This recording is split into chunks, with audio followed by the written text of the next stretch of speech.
Right now on NBC 10 News at 11, submerged. It's very hard to tell where Kelly Drive starts and the Skulkul River ends.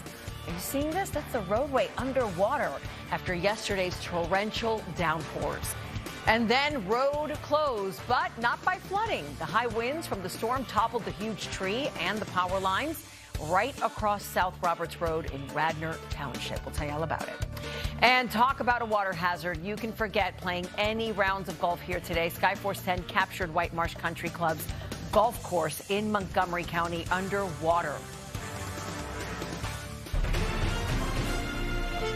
NBC 10 News starts now.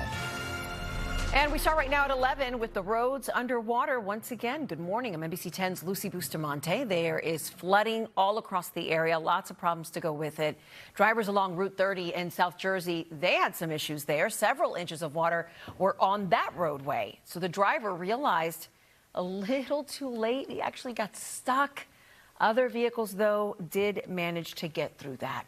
Skulkul River burst its banks in Montgomery County. You can check out the flooding that overtook the parking lot at the Spring Mill Regional Rail Station. That water did not make it up to the train tracks, but it does appear that it really went up about several feet in some spots. Other locations, same story. Right now, the flooding is impacting travel all morning long, and the tracking website FlightAware showed delays and cancellations at Philly International Airport. And then at the train station, Amtrak canceling trains on the Acela, Northeast Regional and Keystone lines today. SEPTA service on the Paoli-Thorndale Regional Rail Line is suspended until at least 1 o'clock this afternoon. So whether you are flying or you're taking a train today, you will want to schedule ahead of time. NBC 10's Miguel Martinez-Valle live along Kelly Drive. That is one of the many roads that is still underwater. What are you seeing now, Miguel? Yeah, well, I'm not seeing Kelly Drive, at least not here in the East Falls area. Take a look behind me. This is the Skulkul flooded, covering parts of Kelly Drive. We're at Midvale right now, but there are parts of Kelly Drive going all the way into the city that are shut down by police, being blocked off because they're just simply underwater. And you can see there how fast the water is rushing. So, of course, that is a major safety concern, and that is why police are keeping people and cars away from the area. But let's take a look at video from earlier this morning of what we've been seeing out here. Last night's heavy rain and wind really overpowering the Skulkul. The depth of the flooding, along with the swift current, resulting in police shutting down the road, affecting a lot of people's morning commutes, rerouting drivers, making runners go around. But we were talking to a lot of people that have also just been being drawn to this, coming over here to take videos of an impactful sight. Man, I'm looking at the Skulkul River overflowing, man. It's in the streets. You can't even ride down. Everything blocked off. It's amazing, man. I ain't never seen nothing like this. It's crazy.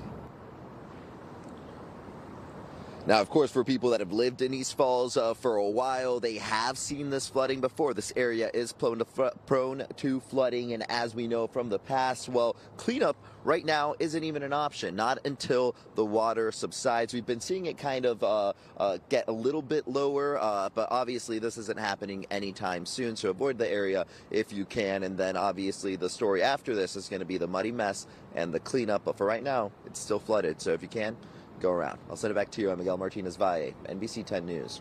Matter of time. All right, Miguel, thanks for that. Let's take you to Montgomery County now. Perkiomen Creek jumped its banks, washed out the roads like this one here in Collegeville. As you can see, a huge section completely submerged, close to traffic. The water is rushing so powerfully that the other side of the road is actually looking more like a little waterfall there.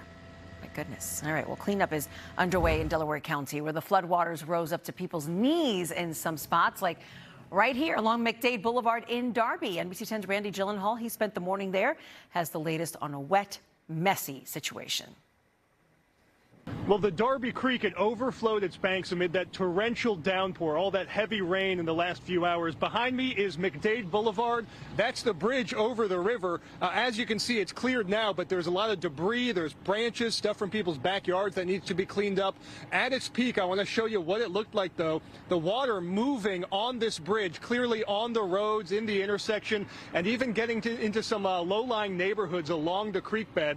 Officials here had to evacuate 10 people. They were taken taken to a nearby Red Cross shelter. One dog as well. We're told the water was getting up into the first floor of people's homes. The river levels here at the Darby Creek, 9 feet. Typically, it's just around 2 or 3 feet. And the problem, according to the borough manager, is that further downstream, the Delaware River, where everything drains, that was also really high, backing everything up. What hurt us today was the Delaware Bay crest at 145 at 9.8 was what I understand. So once that crest at that height, the water doesn't get out for us, and that's what made it flood. Well, the good news is the water has mostly receded at this point. We're waiting to see if more water further upstream will start draining in this direction, causing more problems. But at this point, the roads are getting back open while those 10 residents will get back in their homes to assess what kind of damage they're dealing with. In Darby, Randy Gyllenhaal, NBC 10 News. All right, thanks to Randy for that. And the strong, damaging winds are also bringing down trees and power lines across the area. Right now in Philly and the surrounding counties, PECO reporting more than 48,000 outages. AC Electric reporting more than 18,000 outages in South Jersey and along the coast. And there is another nearly 6,000 outages that have been reported by PSE&G as well. So let's talk to Marvin Gomez, who is with us now looking at this weather pattern. The rain is gone. We're in for the gusty afternoon as we look at live at Boathouse Row here. You can see how swollen the banks of the Skulkul are. This isn't new to us, but it is still a pain. My goodness. NBC 10 First Alert Meteorologist Marvin Gomez has been tracking the storm for days now, and it always takes a little while for the ground to soak up the water again. That is correct, Lucy, and especially across the Pennsylvania suburbs, where in some locations we had some measurable snow over the weekend, and a couple of spots actually received over 4 inches of rainfall with the system that moved across our area yesterday. So here's a look at how much rain we received in some communities. Conshohocken, over 4 inches here, 4.28 inches, 4.11 in Norristown. Media, just above 4 inches of precipitation and almost 4 across St. David's as well. Now, as we take a look at the conditions over towards New Jersey, we also had a good amount of rain, over 3 inches in many locations. That was the case for Coylfield, Turnersville, and also Woodsville, receiving almost 4 inches of rain. So very heavy rainfall moved across the region last night. Right now, we're not really seeing much activity across the Northeast. There are still some locations getting some spotty showers, even some snow showers right now moving across central Pennsylvania, but I'm really not expecting much of that to make its way into our area. We have some clouds moving by, and perhaps the one thing that's very obvious across the region is the wind. You can see our camera from Camden facing directly towards Center City, a little bit shaky right now, and that is because of those winds blowing from the west at about 32 miles per hour. Our current temperature is 48 degrees, and as we look at the winds across the rest of the region, you can clearly see that that strong westerly flow will continue not only for the next set of hours, but even into the evening hours. A wind advisory continues for our area. Lucy, I'll have more coming up in just a few. All right, Marvin, thanks for that.